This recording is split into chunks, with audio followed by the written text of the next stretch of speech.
हजारों साल पहले एक नगर में गंडकी नामक एक वेश्या रहती थी, जो हर रात किसी न किसी के साथ समय बिताती थी। यह उसका पेशा था। एक बार उसी गांव में एक संत पहुंचे और सभी ग्रामवासियों का अपने उपदेश से कल्याण किया। गंडकी ने जब संत की प्रसिद्धि सुनी तो वह भी उनके दर्शन के लिए गई और उनसे अनुरोध किया, महाराज, आप तो संत हैं, सभी का कल्याण करते हैं, मेरे जैसी वैश्या का भी कल्याण कर दीजिए। बेटी, मैं तुम्हारा कल्याण करूंगा, पर उसके लिए तुम्हें अपनी वैश्य वृत्ति छोड़नी होगी। महाराज, मैं सब कुछ कर सकती हूँ, पर यह वैश्य वृत्ति नहीं छोड़ सकती, क्योंकि यह मेरी आदत बन चुकी है और यही मेरा पेशा है। इसके अलावा आप जो कहेंगे मैं करूंगी, कृपया मेरा उद्धार कीजिए। तो फिर तुम एक काम करो, जो भी पुरुष तुम्हारे पास आए, तुम उसे अपना पति मानकर उसकी सेवा करो। इस प्रकार तुम्हारा उद्धार होगा। ठीक है महाराज, मैं ऐसा ही करूंगी। सूर्यास्त के बाद जब भी कोई पुरुष गंडकी के पास आता, वह उसे अपना पति मानती और पूरे मन से उसकी सेवा करती, उसे अपना परमेश्वर समझ अपना पत्नी धर्म निभाती। बैकुंठ में बैठे भगवान विष्णु गंडकी के कर्मों को देख रहे थे। उन्होंने उसकी परीक्षा लेने का विचार किया। वे साधारण मनुष्य का रूप धारण करके उसके घर आए। गंडकी ने उन्हें अपना पति मानकर पूरे मन से सेवा की। भगवान विष्णु यह सब समझ रहे थे। अब उन्होंने लीला रचने का मन बनाया। वे अपना सिर पकड़कर बैठ गए और गंडकी घबरा गई। गंडकी ने चिंतित होकर पूछा, क्या हुआ स्वामी, आपको क्या तकलीफ है? क्या आपकी तबीयत ठीक नहीं है? मुझे समझ नहीं आ रहा। सिर में बहुत तेज दर्द हो रहा है, बहुत भयंकर पीड़ा हो रही है। मैं अभी वैद्य जी को बुलाकर लाती हूँ। नहीं नहीं, तुम मुझे छोड़कर कहीं मत जाओ। मैं तुम्हारे बिना नहीं रह सकता। तुम मेरे पास ही रहो। गंडकी घबरा गई और उनके पास बैठी रही। इसी दौरान भगवान ने लीला की ओर मरने का नाटक किया। गंडकी रोने लगी और सोचने लगी, यह तो मेरे पति थे, ये इस दुनिया को छोड़ चुके हैं, इनके प्राण निकल चुके हैं, तो मुझे भी इनके साथ सती होना चाहिए।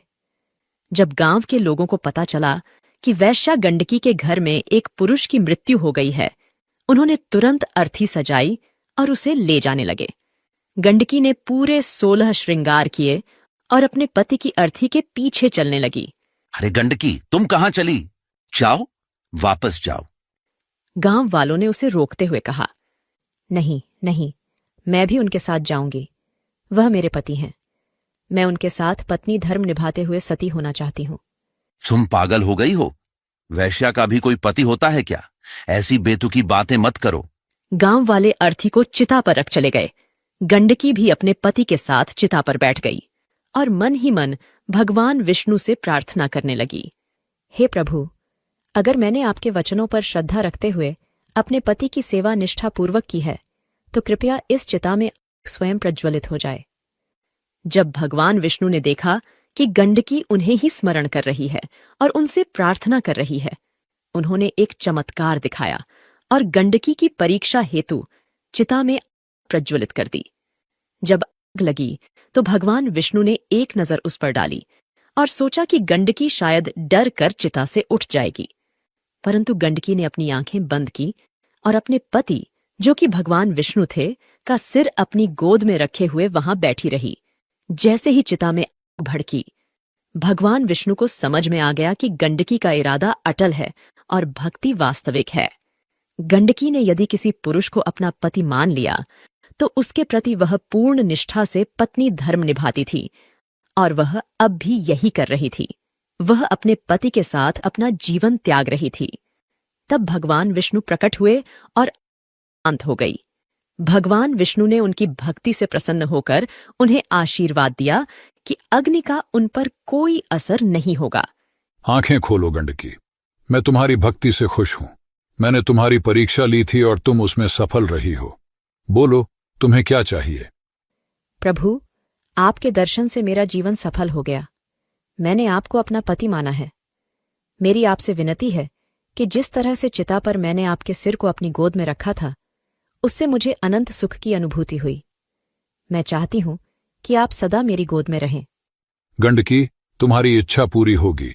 तुम गंडकी नदी में परिवर्तित हो जाओ और तुम्हारे जल में मैं शालिग्राम के रूप में निवास करूंगा। इस प्रकार भगवान विष्णु के आशीर्वाद से गंडकी का शरीर पानी में परिवर्तित हो गया और वह गंडकी नदी बन गई। भगवान विष्णु ने गंडकी को आशीर्वाद दिया कि वह सदा के लिए अपने शालिग्राम रूप में उसकी गोद में रहेंगे।